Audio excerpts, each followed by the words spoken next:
Well, today marks 10 years since a then Ferguson police officer shot and killed Michael Brown. His death sparked anger, protest across the nation, and a crucial conversation about racial tension in practices in community policing and interaction in Ferguson. I talked to the police chief. He's the 8th one to take on the task of reshaping the force's culture and also everyday people to hear if it's working and how they're healing 10 years later. It was pretty scary to see for a 14-year-old, but I get the point. I understood the emotions that were taking place, but it was still shocking to see. It changed my point of view on how I look at the police. 10 years ago, Ferguson was on fire with anger, protests, rioting, and demand for police reform. Did feel a certain type of way because, at the time I wasn't, didn't know what the real circumstances were, but for him to be laying out there, in the hot sun all that time. I think it was tragic, how it went down, but I know a lot of people are just angry.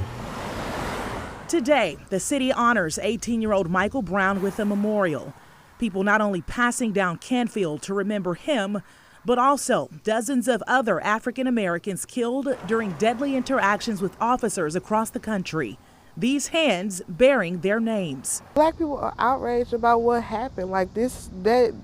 Things like that shouldn't happen, and it's still happening. Brown's 2014 death at the hands of Officer Darren Wilson put a glaring spotlight on the challenges and changes to come ahead. The Ferguson Police Department was hit with a federal consent decree.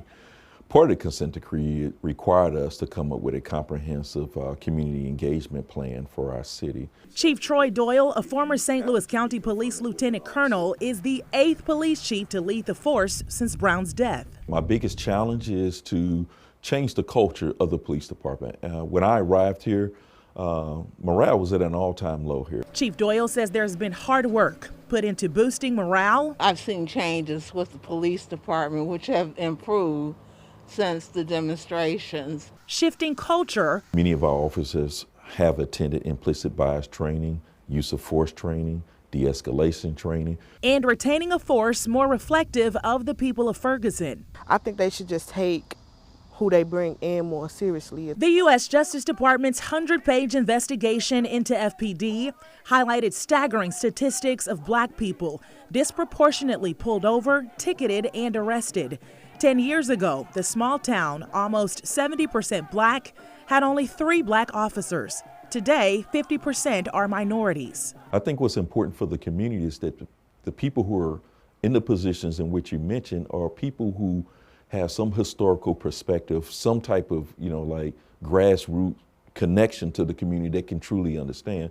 Those are the ones who become the most effective leaders in our communities. Michael Brown's death catapulted a continuing conversation on community policing and deep-seated racism. As far as the history, you don't want to go backwards, you really want to go forward. Chief Doyle says the biggest lessons other forces can take away from this city, still on the mend, are the importance of transparency and accountability. Many agree they are still healing. I would say it's a work in progress. But they see progress happening. I think the policing has got a lot better, 10 years later, but it still, has a way to go. In Ferguson, Blair Leday, Fox 2 News.